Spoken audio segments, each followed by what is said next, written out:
இன்னைக்கு stunt car unbox பண்ண போகிறோம் ஃப்ரெண்ட்ஸ். இது நான் ஆல்ரெடி அன்பாக்ஸ் பண்ணிட்டேன் ஃப்ரெண்ட்ஸ். நம்ம இதுதான் கார் ஃப்ரெண்ட்ஸ். இது ரிமோட் ஃப்ரெண்ட்ஸ். இது டைப் சி கேபிள் ஃப்ரெண்ட்ஸ். இந்த கேபிளில் தான் இது சார்ஜ் போடணும் ஃப்ரெண்ட்ஸ். இது வந்து ஏஏ பேட்டரியில் சார்ஜ் ஆகும் ஃப்ரெண்ட்ஸ். இதை ஃபஸ்ட்டு சார்ஜ் போட்டுக்கலாம் ஃப்ரெண்ட்ஸ்.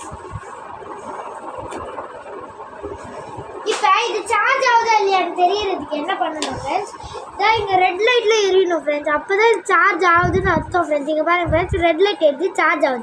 நம்ம சார்ஜ் போடுறதுனால இதை ஆஃப் பண்ணி வைக்கணும், ஆன் பண்ணக்கூடாது ஃப்ரெண்ட்ஸ். சரியா ஃப்ரெண்ட்ஸ்?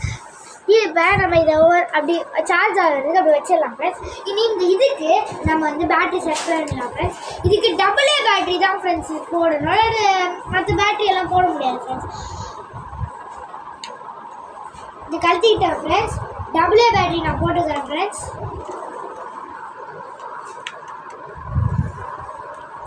இதை போட்டுட்டு மூடிடலாம் ஃப்ரெண்ட்ஸ். அதுக்குள்ளே நம்ம கார் சார்ஜ் ஆகும் ஃப்ரெண்ட்ஸ்.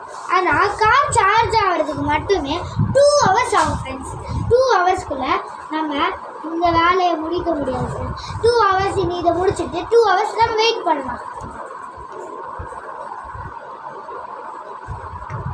இது போட்டாச்சு ஃப்ரெண்ட்ஸ். இனி காரு சார்ஜ் ஆகிருக்கும்னு நினைக்கிறேன் ஃப்ரெண்ட்ஸ். சார்ஜ் எடுத்துகிட்டு ஆஃப் பண்ணிடலாம் ஃப்ரெண்ட்ஸ். இனி இந்த காரை ஓட வைக்கலாம் ஃப்ரெண்ட்ஸ். என்ன ஃப்ரெண்ட்ஸ், ஓடல ஃப்ரெண்ட்ஸ். ஆஃப் பண்ணிட்டேன் ஃப்ரெண்ட்ஸ். ஆன் பண்ணிவிட்டு பாருங்க ஃப்ரெண்ட்ஸ், பாருங்க ஃப்ரெண்ட்ஸ், கண்ட்ரோல் எப்படிலாம் அடி சுற்றுது ஃப்ரெண்ட்ஸ்.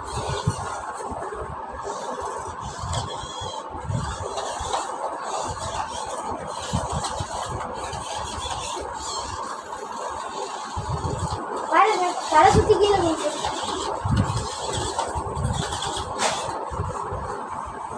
பார்த்தீங்கன்னா ஸ்கிரிப்ட் போட்டு சுற்றுது.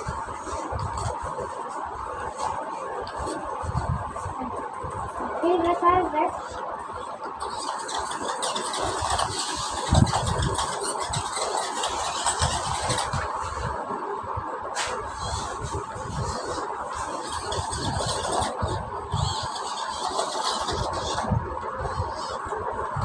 இதுதான் ஃப்ரெண்ட்ஸ் நம்ம ஆர்சி ஸ்டாண்ட் காரோட அன்பாக்சிங் ஃப்ரெண்ட்ஸ்.